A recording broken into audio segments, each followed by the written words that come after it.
नमस्ते बिटिया हमेशा खुश रहो बिटिया myself JVN Dr. Astha Sikarwar assistant professor department of organ of medicine faculty of homeopathic science Jyoti Vidyapeeth Women's University Jaipur. Today's topic is disorder first in vital force from JT Kent philosophy. Organon aphorism number 10. The material organism without the vital force is capable of no sensation, no function, no self preservation. It derives all sensation and performs all the functions of life solely by means of the immaterial being which animates the material organism in health and in disease. Dr. Hahnemann discovered that the human body is endowed with a force that reacts against the inimical forces which produce disease. It becomes deranged during illness. Such reactions of the deranged vital force are the cause for the externally expressed sign and symptoms. Aphorism number 11. When a person falls ill, it is only this spiritual self acting automatic vital force everywhere present in his organism that is primarily deranged by the dynamic influence upon it of a morbific agent inimical to life. It is only the vital force deranged to such an abnormal state that can furnish the organism with its disagreeable sensations and incline it to the irregular processes which we call disease. For as a power invisible in itself and only cognizable by its effects on the organism, its morbid derangement only makes itself known by the manifestation of disease in the sensations and functions of those parts of the organism exposed to the senses of the observer and physician. That is by morbid symptoms, and in no other way can it make itself known. It is clear that Hahnemann wishes to teach that it is a disorder of the activities of the internal man, a lack of harmony or lack of balance, which gives forth the sign and symptom by which we recognize disease. These sensations constitute the language of disorder, that is, the means by which we recognize disorder or disease. This immaterial vital principle, this simple substance, everywhere pervades the organism, and in disease, this disorder everywhere pervades the organism. It pervades every cell and every portion of the human economy. We will see in course of time that the change in form of a cell is the result first of disorder.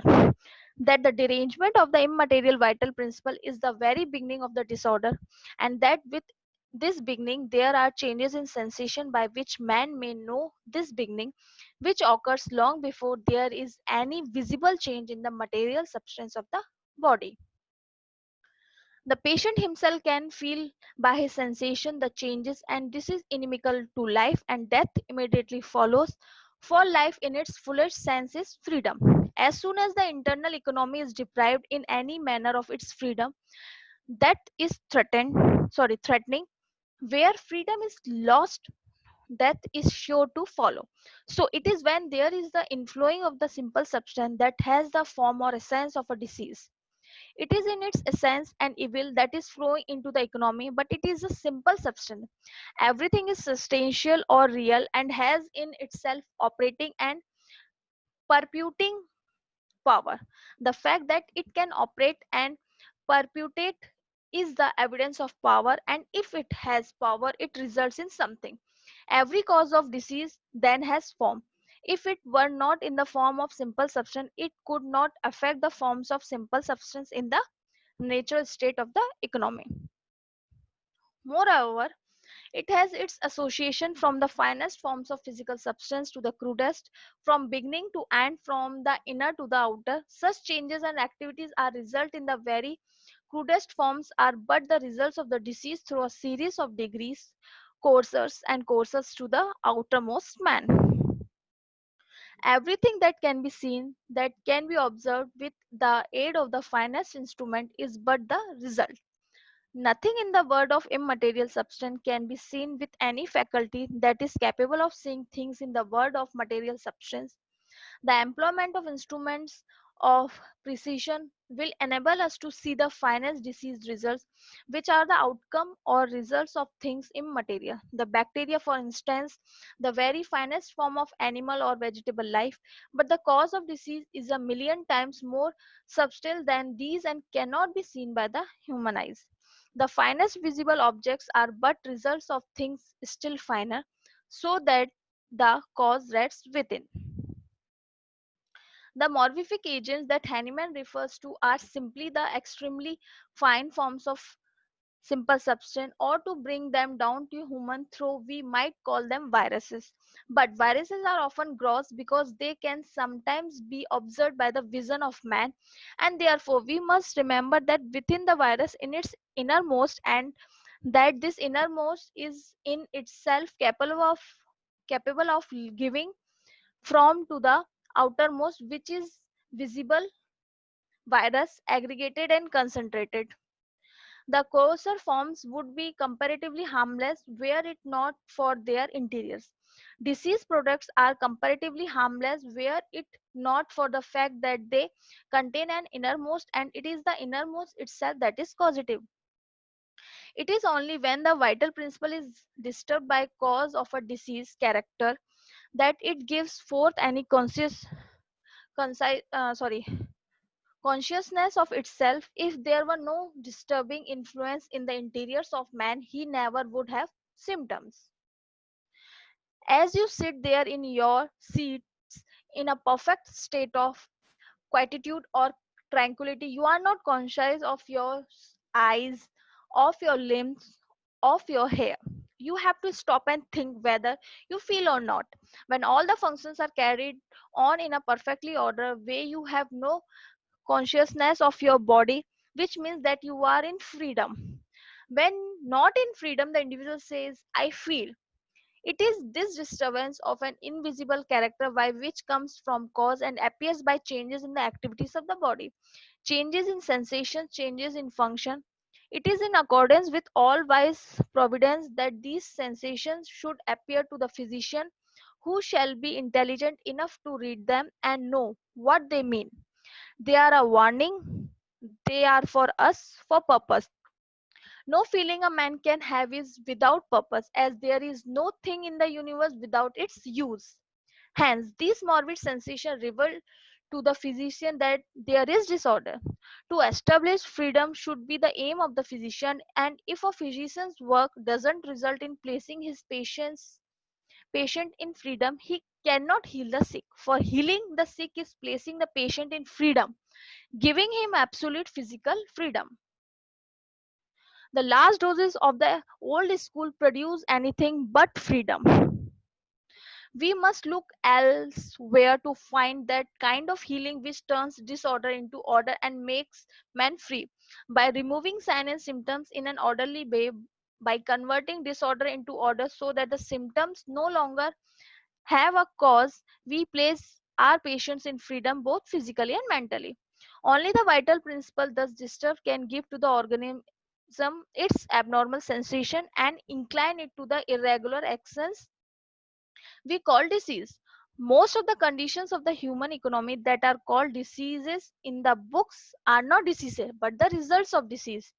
To call a group of symptoms a disease of one part and other group of symptoms a disease of another part is a great heresy and leads to errors in prescribing that can never be corrected. Organic change is the result of disease. Morbid disturbances can be perceived solely by means of the expression of disease in the sensations and actions. We would have no means of perceiving the morbid disturbance of the invisible principle except by morbid sensation, and if these were not present, we would have no means of putting the patient in freedom. There are patients so sick that they cannot be put in freedom, those for whom there are no means of cure, and in these, while the internal structure changes are going on slowly, the morbid symptoms are not present. Such patients continually change doctors and change climates, recognizing as it were that no one is capable of relieving them. With an incurable change in a vital organ, all or most of the symptoms that existed go away. The symptoms of the disease are suppressed as it were by the tremendous strain upon the system. This is particularly true of the malignant forms of disease results. These physicians would not take so if they only knew and would only think in this proper and wholesome fashion, that to cure the patient would be to cure the cancer, and in order to cure the patient it is necessary to go back in his history and go those symptoms that represent the patient in a state of disease and not the tissues in the state of disease results. In the latter state, the original symptoms of the disease have often disappeared. They are, as it were, swallowed up. The pains make the patient unable to think of his symptoms.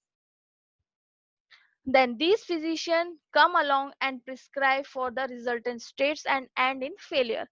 They give Salacia for hip joint disease and Bufo for epilepsy and so on, giving medicines for group of symptoms. This is not homeopathy. Such men then go off and say, oh, I have tried everything, but they have tried nothing but modern practice. It is travesty upon homeopathy. The expert physician can listen to signs and symptoms before morbid changes have taken place, and if no medicines have ever been administered, if no drugging has been restored to, no morphine and no other violent and vicious drugs, the image stands out before him in relief. It is perfect because it has not been meddled with. It speaks with clearness, and the physician who is intelligent can learn to read it. But the physician who is not capable of seeing that this is different from the group of pathological symptoms that represent the so-called fixed diseases, if he cannot make a distinguish between the symptom that represent the disease per se and the symptom that represent the result of the disease, he will never practice. If he cannot understand it, he had better work at it until he does understand it. He must continue to labor until he can discriminate between the organic symptoms associated with the results of the disease and the pure signs given forth by nature. The patient can cure his own morbid anatomy. If you will take away the first state of the disorder, his economy will be safe. If the results of disease cannot be removed, the patient himself will return to health and the morbid anatomy will go such changes that it will not affect his state of health. Cancer is the result of disorder, which disorder must be turned in order and must be healed. The true morbid sensations of a healthy organism are what we must first consider. It is first assumed that the organism is in a state of health and capable of performing its functions, and then the morbid sensations of this healthy organism are the symptoms that come to the physician as a forerunner of death in parts and finally death of the whole. The patient tells the physician his sensation of the numbness of his fingers, of the pricking in his skin, of the pain in his stomach, etc. All the sensations of any part of which he is reminded. The healthy man is not reminded of his parts.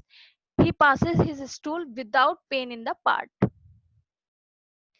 If he have pain or bleeding, he is reminded of this part. If he passes his urine without sensation, we say it is normal and he is in freedom. But if burning and smarting and tenesmus follow, he is reminded of it and these sensations constitute symptoms. If the patient is waxy and pallid, has papules and pustules or swollen and varicose veins with red face, red eyes, etc. These physician can be see and note down. Again, there are things that the physician cannot see and that the patient cannot tell. That the mother, sister, husband, or wife should relate to the physician at his office. These symptoms constitute what there is knowledge of the sickness, that which appears to the mind of the physician upon which he makes up his verdict. When the strong symptom are all gathered together, the physician in studying the case must separate out those things that were observed years ago from those things that are observed today. Nothing how they have changed and why changed. Sometimes they have been changed by the drugs so that the whole nature of the economy is giving out a different group of symptoms. The physician must learn the changes all along the line from beginning to end, what symptoms represented this sick man 10 years ago and what symptoms represent him now. The physician who has been for 20 years observing previous and present condition in this manner by hearing the symptoms can practically locate the morbid anatomy. He can tell where it will appear, knows when the pus is in organs and where, and he can foretell pretty well what is soon to go on in the economy. The symptoms do not lie, they do not exit from opinions of men who have thumbed and pounded over the human body to find out what is going on inside, which is in many instances confusing even to the best diagnosticians. To become conservant with symptom, to judge of the sphere and progress of the disease by the study of symptomology, is the requirement necessary for the homeopath. Of course, bystanders will say to the patient that doctor cannot know much, he did not give you a physical examination. After the examination of the symptoms has been made, there is no reason why you should not make a physical examination of the patient. But don't let this deprive you of becoming thoroughly educated in studying subjects, because the real study of sick man is the meditation to his symptoms, and to become wise in symptoms is to become an able prescriber. Study physical diagnosis to your heart's content, but wait carefully what you discover and compare it with the symptoms in order to ascertain what the different symptoms mean. You cannot study the symptoms of man without becoming extremely well acquainted with the nervous system. The anatomy of the nerves and of the brain should be thoroughly known, not always that you may name the nerve, but that you may know where it is and what its function are. This study should be continued throughout all your life. The physician should be concerned with anatomy and physiology, but by studying the symptomology, he acquires a knowledge of physiology which it is possible to obtain in any other way. He acquires a knowledge of the functions and operations of the arteries, nerves, and muscles because they call attention to themselves when in disturbance, and he sees, therefore, how the symptoms manifest themselves. By studying the symptoms in the recorded pathogenesis, one may learn much about true pathology. Morbid anatomy furnishes no basis for prescribing, but true pathology is often of the greatest benefit, helping the image of the sickness to shape itself before the mind. This session powered by digital version 2.0 Jyoti Vidyapeeth Women's University. I hope you are satisfied with my digital session. If you have any query, please mention it in comment box. I will resolve it. Thank you.